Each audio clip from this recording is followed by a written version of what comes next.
मिथिलेश जी, क्या लग रहा है ये जो स्थितियां बन रही हैं, विशेष सत्र भी लाया जा रहा है, मतलब राजनीति फुल हो रही है इसमें, और जो नहीं हो रहा है वो ये है कि आरक्षण लागू अभी नहीं हो पाएगा। देखिए मोहन, आरक्षण इस देश में बहुत विवादास्पद मुद्दा पहले से रहा है। आप जानते हैं आरक्षण किन वर्गों को मिलना चाहिए था और किन वर्गों को मिल रहा है और कैसे आधार पर आरक्षण रचित किया गया है। बड़ा विवादास्पद विषय है। सुप्रीम कोर्ट भी बार बार ये बताती रही है कि कहाँ कैसे होना चाहिए। वर्तमान में मैं इसे ऐसा मानता हूँ कि जब सुप्रीम कोर्ट हमें कहता है कि हम जेंडर इक्वालिटी मानने वाले लोग बने और सब लोग बराबर हों, सारे लोग एक तरफ से सारी सुविधाएं और उपयोग अवसर को प्राप्त करें, उसमें लिंग भेद करके नए अवसरों की रचना करना अपने आप में देखना होगा कि क्या समाज पर प्रभाव डालेगा।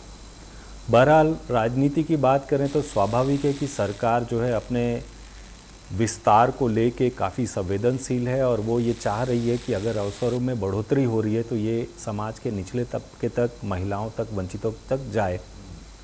तो मुझे लगता है कि इसमें बहुत विवाद का विषय नहीं होना चाहिए। और जैसा कि भाजपा के प्रवक्ता कह रहे थे कि अगर ये विषय काफ़ी लोकतांत्रिक तरीके से आपस में बात करके और निपटा लिया जाता तो अपने आप में भारत के लोकतांत्रिक इतिहास में एक बहुत बड़ी धुरी के रूप में स्थापित हो जाता।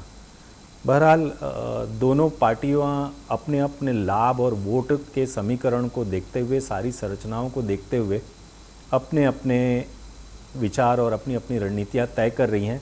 वैसे ये मुद्दा काफ़ी संवेदनशील है और आने वाली राजनीति के भविष्य को तय करने वाला मुद्दा है। ठीक है, छत्तीसगढ़ में जो इस पर राजनीति हो रही है उसको कैसे देखते हैं? क्या बीजेपी एडवांटेज लेने के लिए ये सारी चीज़ें कर रही हैं? विशेष सत्र की क्या ज़रूरत है? स्वाभाविक है कि बहुत सारे संवेदनशील मुद्दे रहे हैं इस प्रदेश में पर ऐसे मुद्दों पर विशेष सत्र नहीं आया तो अगर महिला आरक्षण में, और वो भी सिर्फ निंदा करने के लिए, तो अगर भारतीय जनता पार्टी के प्रवक्ता मीडिया के सामने बैठ के और इन चीज़ों को रख देते तो भी प्रदेश की जनता चीज़ों को समझती है, वो जानती है कि किसकी क्या दशा दिशा रही है।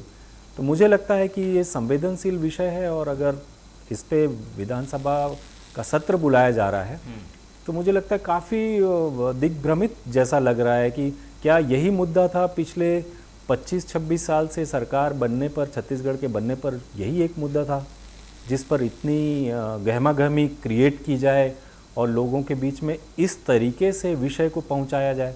मुझे लगता है कि लोकतंत्र में ऐसी सनसनी तरीके से निंदा और समर्थन के लिए विधानसभा का सत्र बुलाना या विशेष सत्रों का आहूत करना मुझे लगता है बचना चाहिए। ठीक है, दोनों चीज़ें कह दी हैं मिथिलेश जी ने। मैं आऊँगा आपके पास। एक तो ये कि भाई इसमें राजनीति नहीं होनी चाहिए और थोड़ा दोनों पक्ष को समझना चाहिए कि महिला आरक्षण देना चाहते हैं तो संशोधन भी ज़रूरी है, और